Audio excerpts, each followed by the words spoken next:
a treat especial for you. Instead of just always talking about guitar after guitar, I thought what I would do is maybe show you some of the guitar tools that I've been using to get some of these guitars tuned up, and like some of the bad ones and some problems I've had to solve. And the tools are kind of set up in an order of like how I required them. So it kind of makes sense to have like a little laugh or two and to share some music and hopefully hear from you guys too. So let's check it out and see what I have going on over here.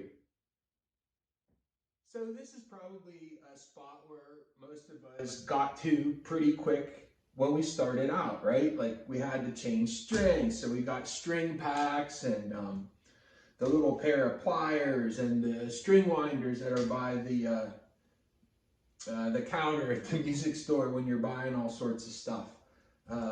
Maybe you finally got a capo at this point, and stuff to clean, you know, the rags, some brushes to keep everything good. And if you did anything where, you know, the backs could have been in the way, hopefully, you know, label them up if you start getting like multiple things going on and stuff like that. But this is really like where we all started out, right? Like you kind of needed some stuff, and this was about it, and just about everybody got into this. But as soon as you get into the next step, I think that's where we're going to get more interesting here. And here is sort of like the next big step that I think a lot of people kind of land in this category, right? Like now we have a guitar and we want to adjust it, right? We want to keep it playing perfectly. And we needed to grab some tools to do that. And so at this stage of the game, we want to start adjusting the guitar, getting into it a little bit. And so there's some truss rod adjusters and the ones that they give you with your guitar when they send it. And this little guy here, this is a Floyd Rose intonation tool that I kind of picked up from Phil McKnight. He had a live show and mentioned it, and I went and got one. That guy's pretty good.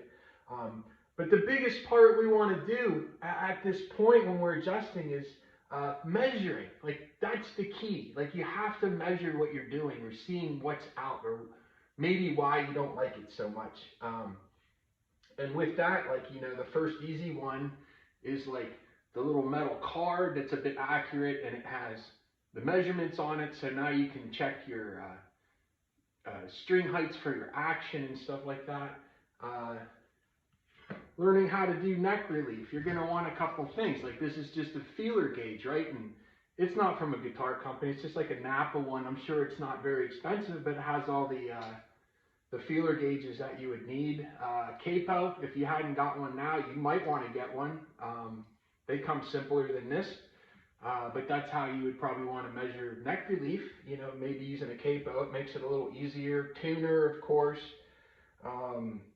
Nice fitting screwdrivers, and if you get into acquiring some stuff as you're going along, because your friends are going to figure out that you're doing stuff to guitars and having some success, they're going to start bringing their guitars by.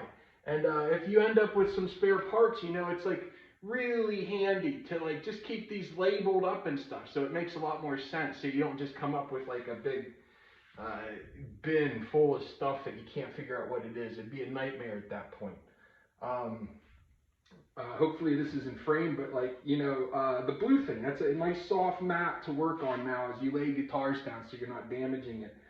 I got just like these little bean bags here that helps keep everything stiff, but like you're not hurting anything. Everything's nice and soft against the guitar. You're not hurting the finish or anything.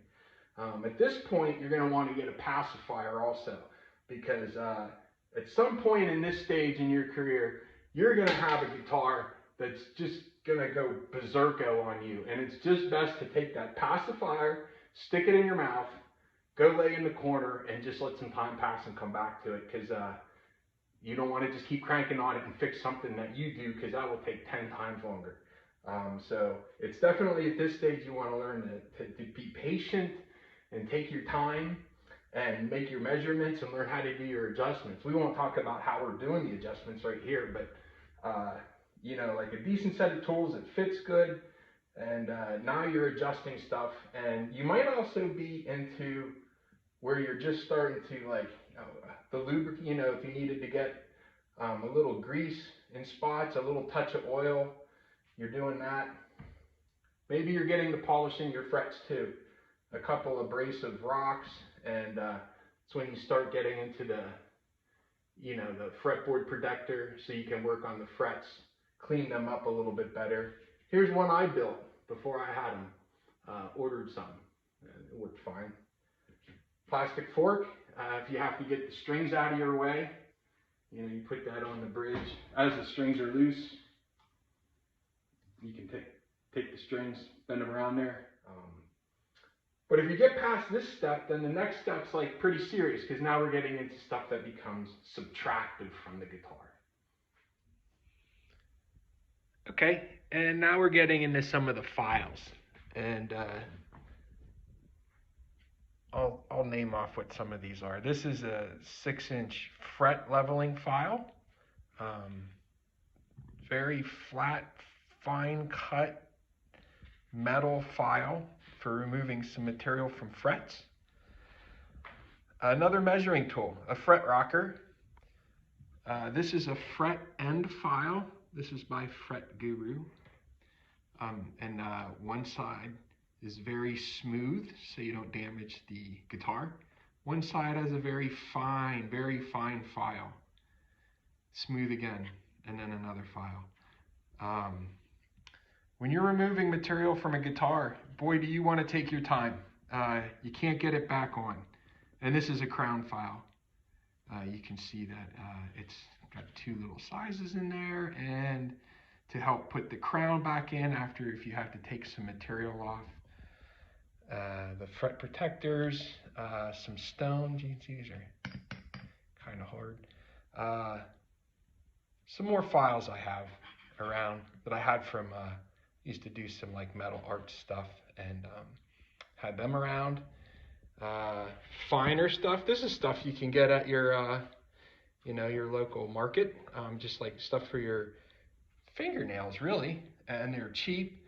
And you know, that's the last one. I don't know what that is for sure, but it feels like 10,000 or something. I mean, it is super fine stuff. That one, the most gritty, just a tiny bit less, and then barely anything.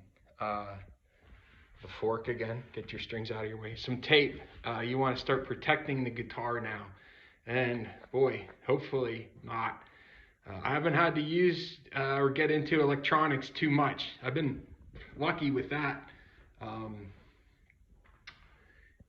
You know, that can be a nightmare, I know, but I haven't had anything with too many problems in that sense. And but yeah, you know, these are all the tools that I needed to get really far around. And you can see that, like, when you saw all the tools total, it's really not like a ton. You know, you don't need to get a big kit or anything. Kind of buy as you go. I'll kind of show you a little bit with that fret rocker and what maybe fret end problems can look like here in a second. Okay, gang, I'm back. New day. I feel refreshed. One of the things we were talking about was fret sprout, and that's kind of what I'm going to try to show you here. So that fret right there is fine, but that one's sticking out there at the bottom. So when I get some time, I'll go back and take that fret end file, because that's probably all I'll need to do. Just touch it up and go in and touch that up here soon. And this one fret right here might be high. So the fret rocker, you get the size that fits in there. So you are on three frets, and then we were okay here. Nothing.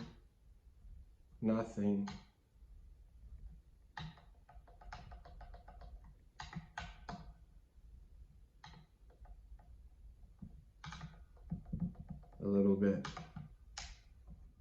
I realize in some of these videos I keep saying don't get kits, but I think I shouldn't say it like that. When I went to get the crown leveling file, so when I went to look for this guy, everything you see right here came as a little kit on the Notorious Jungle website, and it was like $13, so that was a good deal. And then I guess what I'm trying to say is, like, when you get to your specialty tools, like, that's what you want to maybe spend some of your money on. So when I went to get some of the files that I knew I wanted to be precise, I spent a little more money on it.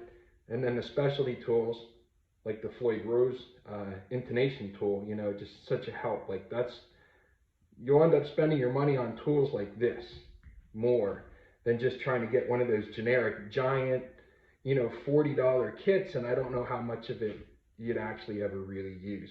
Plus, maybe you have some of this stuff at home. You know, so in my case, I already had some of this stuff right here was already at home. You know, he said you can get this at the market, and Allen wrenches and stuff can come with guitars, and I already had screwdrivers at home, and I just happened to have this one here. Pliers to cut the strings, and here you can get innovative, right? That's how I keep the strings apart. I use a carpenter's pencil to block in the Floyd Rose so it sticks out. You don't need all those fancy other things, you know, just fine grit sandpaper to keep your polishing going. Where I did get a little bit lucky that I had at home that you might not is the feeler gauge, which you can get at Napa, and I don't think they're very expensive, probably just a couple dollars. You know, the height measuring tool, string action gauge, you know, you're going to want to get that somehow. I got lucky here. I use this a lot, and I happen to have it. Some kind of micrometer. Now, if you're going to talk to a machinist, he's going to spend $120 on his. You don't need to go that crazy. Of course, the quality is like way higher in those high-end stuff, but I think you can get an electronic one probably for $20 or $30, I'm sure. And I use this so much to measure stuff. If you have to order bridges or you're trying to get good measurements, I mean, this is the way to go. Like, you need something that gets really good measurements. And this really helps a lot, and I use it a lot. That's a good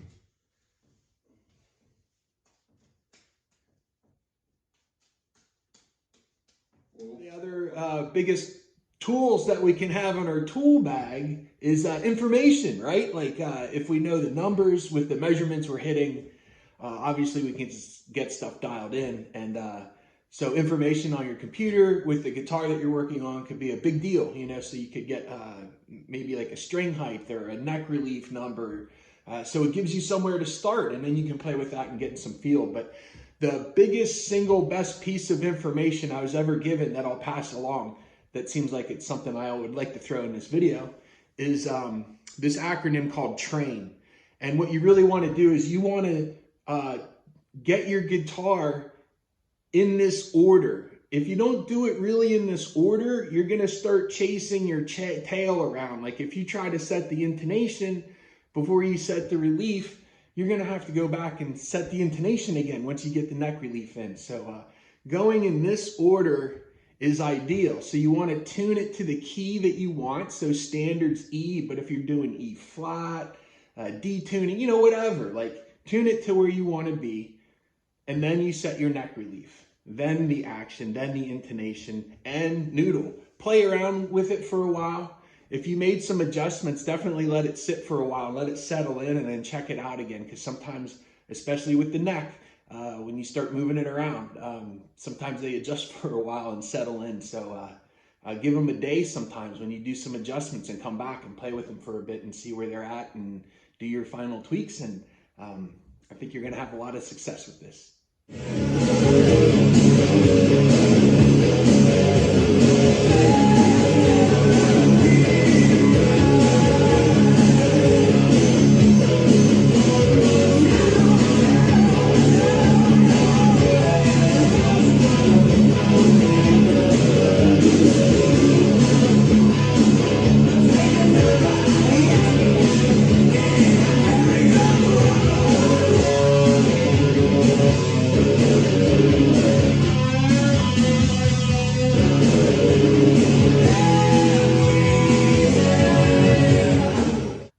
Jerry Cantrell can write a fucking riff, can he?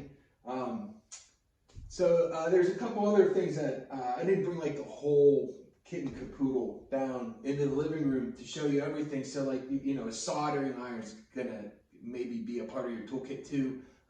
You might get some like odds and ends kind of thing like that. But something I do use a lot that I didn't mention is like a headlamp to get a lot of light. And even if your beautiful, gorgeous eyes are 20/20, having a set of magnifiers is going to really help a lot, so you can get in there and really see the details of what you're doing, and so that you're doing a really good job. And these are very indispensable tools that I use a lot doing what we do.